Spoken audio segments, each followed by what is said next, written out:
Yeah, and of course with Seattle, the 800-pound gorilla is, Jimi Hendrix. Sure. Yeah. And so, like, I got that, a couple of when you were tweaking the effects between tunes, there were a couple, like, classic Yeah.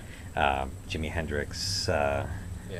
But that, he's got to have, I haven't spent very little, a week in Seattle, but he must have still some sort of, he's got a whole museum out there. Yeah.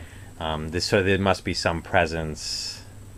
That's true. Although Like, hard to kind of... especially for guitar players, certainly. Yeah.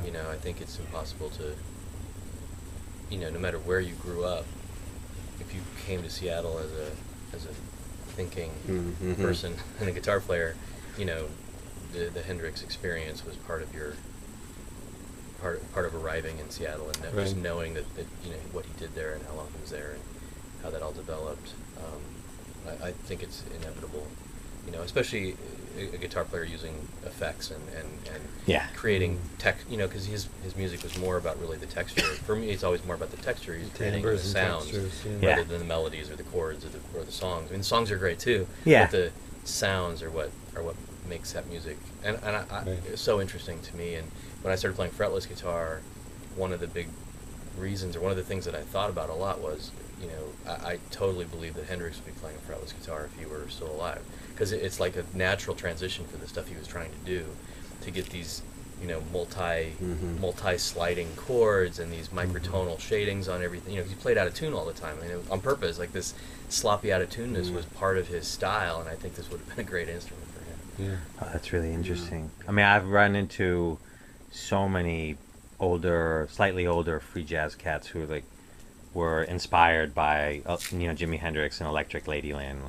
I made a copy of my someone loaned me a first edition copy of Electric Ladyland. I made a copy for Joe Morris, because I remember once he told me how he had been, when he heard that, he knew that was where he was going to end up. And Harrison Bankhead in Chicago, we were chatting once. He's like, "Oh, I love Electric," So it's like, I think it's an ongoing frustration or weirdness to me that there's acceptable forms of weirdness that all kinds of, like, Jimi Hendrix is huge. All manner of people have made room for Jimi Hendrix. Right.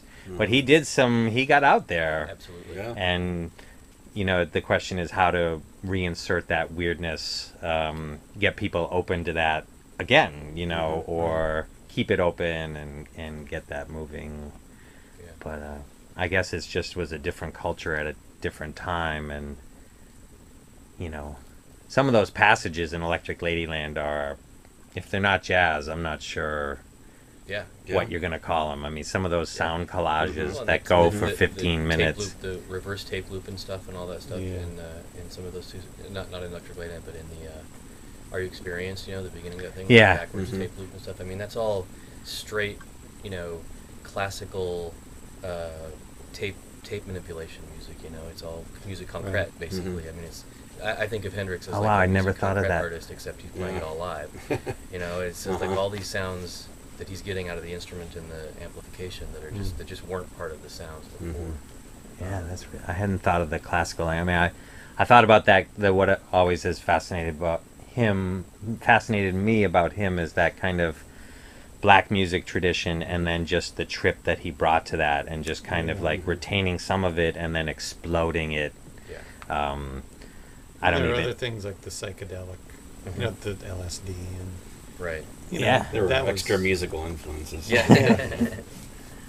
And then he had that sort of deep blues thing, and he recorded a blues album, and he played with Chuck Berry. He was a backup guy for Chuck Berry, and toured around the South, and so that stuff is all in there too. You mix that with LSD and call it a day. The Beatles and